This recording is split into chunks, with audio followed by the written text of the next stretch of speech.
Hi there, my lovely audience. How's it going? This is the Abrasive Outlet here to talk to you about the news, politics, and anything else that needs some truth. First of all, today I'd like to talk about what I thought was the absolute highlight of my week, Seth Meyers' interview of Meghan McCain. I highly recommend that you watch it, regardless of what side of the aisle you're on. Meyers is a left-leaning late-night commentator, and McCain is a right-leaning public figure and the daughter of the late Senator John McCain. The interview starts out pretty tame, with the regular getting-to-know-you banter that all late-night shows have.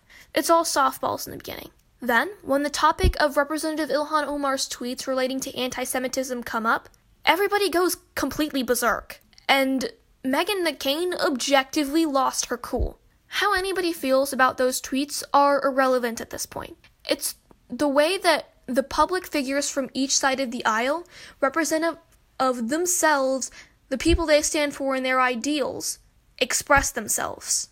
It's less about what they're talking about, more about how they're doing it. Meghan McCain grew up in the public eye. She has training on how to act in these interviews. And I'm telling you right now, that is not it, Chief. McCain said things like, "Are you her publicist?" to Meyers, referring to Omar, and "What would you like to hear come out of my mouth right now?" These are not things that leaders and public figures should say, nor is this how they should act. This is akin to a 10-year-old talking back to her parents. Her husband later tweeted out to Meyers, calling him a untalented piece of, I'll let you fill in that blank yourself, and followed that comment up with much worse. When did we, the American people, become middle schoolers? When did we become children who can't hold their tongue and spit out catty comebacks to each other, thinking that what we're doing is making a point, when we're actually just spouting out whatever comes to our head first? McCain may have had some valid points, I'm not disputing that, but the way she expressed them led her to lose any respect that that audience had for her. She knew that this wasn't her audience, nor was this her supporters. These were people whose ideals didn't align with hers, and she was there to expose them to her side of things. But what she actually did was alienate them, pretty quickly at that. Moving on to Meyers. Meyers seemed kinda out of it in the beginning. Don't get me wrong, he asked the questions that were bound to get a response. Regardless of what McCain said, the response would get headlines. But there's a conviction and a life that Meyers' interviews regularly have that was missing. Maybe it was because he was sick, but more likely I felt that it was because he was going up against somebody who definitely didn't hold the same views he did. And he had to be careful on how he worded things. Even when he pressed, he held his punches, spoke softly, and backed down quickly. If there's a lesson to be learned from this whole ordeal, it's for the left, it's first of all, learn how to throw the right punches and actually land them. Don't be afraid of doing your job. Now for the right, learn how to dodge these punches with grace. Don't just take my opinion for it. I'll link to the interview down below and tell me how you feel. Left, right, it doesn't matter.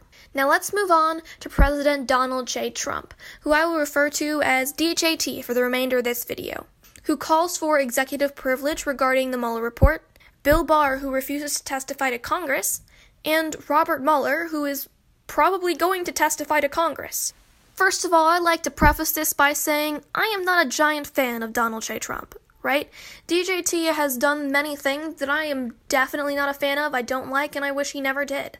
Back when he was elected, I never picked a side. I didn't pick Hillary or Trump, and kind of regretting it. Not gonna pick a side based on party, but more whose views I align with more, which could be Democrat or Republic or someplace in between. Now, back to the story. DJT calls executive privilege over the full Mueller report. Keep in mind that the redacted copy is already out. We already have the report, and it was pretty bad. Like, you could count the offenses, and a man who wasn't president would be in jail already. Even Mueller, the author of the report, the investigator, said that the only reason he didn't just straight up say, "Let's prosecute this criminal," is because he was president. And this feels inherently wrong. America was founded on we the people, to escape a monarchy where the king could do no wrong.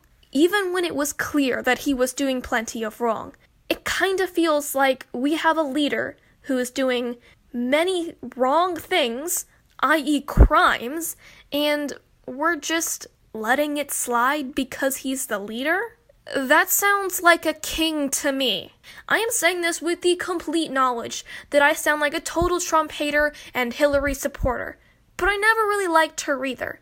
If it was her in his place, I would say the exact thing. If there was a report that said Hillary committed these crimes while being in office, and if Hillary was not president, she would be in jail right now, hands down, and a bunch of other lawyers and legal scholars supported that, heck yeah, Hillary needs to be impeached. So this isn't about who it is. It's about the crimes committed. Now, if you believe that he is truly innocent, then what does it matter?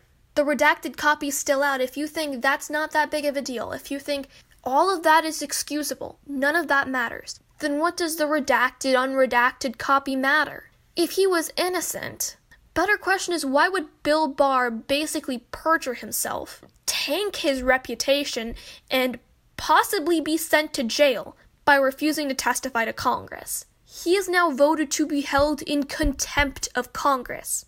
What this means is this decision will be sent to a third-party judge who will decide whether or not to put Bill Barr in jail. Now, in even bigger news, Robert Mueller just might testify, he himself, on the topic. And I don't think there is anyone that's going to be able to stop him. Not even the president. I smell a lot of smoke, and there is no way that there aren't some bodies being burnt up ahead. Moving on from that cheerful topic, let's move on to the 2020 election. All the Democrats are excited. All the Republicans, some are excited, some don't care, and most people are just kind of tired of politics by now, which just makes it kind of bad that I'm cracking into the field so late, but you know what? I'll take what I can. Considering there are like 24 candidates on the Democratic side, I think we need to weed out the bunch. I feel like one day the Democratic Party should just all sit together and be like, yeah, it'll be these 3 people. The rest of you can go home now. Bye-bye. But I'm going to just focus on Joe Biden for now, because he's the front runner of the Democratic ticket for 2020. Now, for the sake of my sanity, I'm going to ignore all the weird allegations about Joe Biden, all the touchy-feely stuff.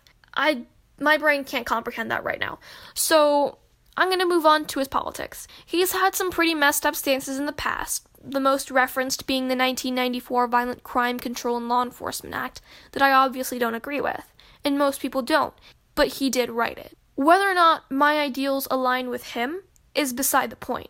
What I objectively have a problem with is that Joe Biden is making the fatal mistake that is probably going to cost the Democrats the presidency already. Joe Biden is playing the anti-Trump game. There is no way you're going to win on an anti-Trump campaign. To look for evidence of Joe Biden doing this, just look at his campaign ads. Just look at the one about Charlottesville. The entire thing is about antagonizing DJT. I'm not saying there isn't a lot to criticize, but DJT can play this game better. You want to know who can criticize your opponent better, who can make up fun names, who can pick apart everything you say?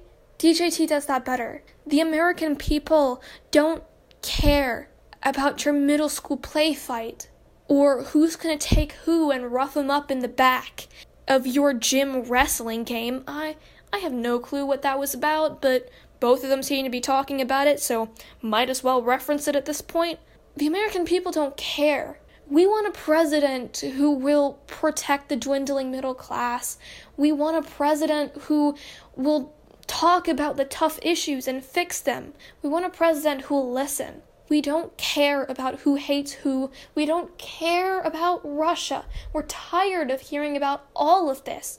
We just want a president who can run our country. Anybody who runs on that platform, that's who I'm voting for.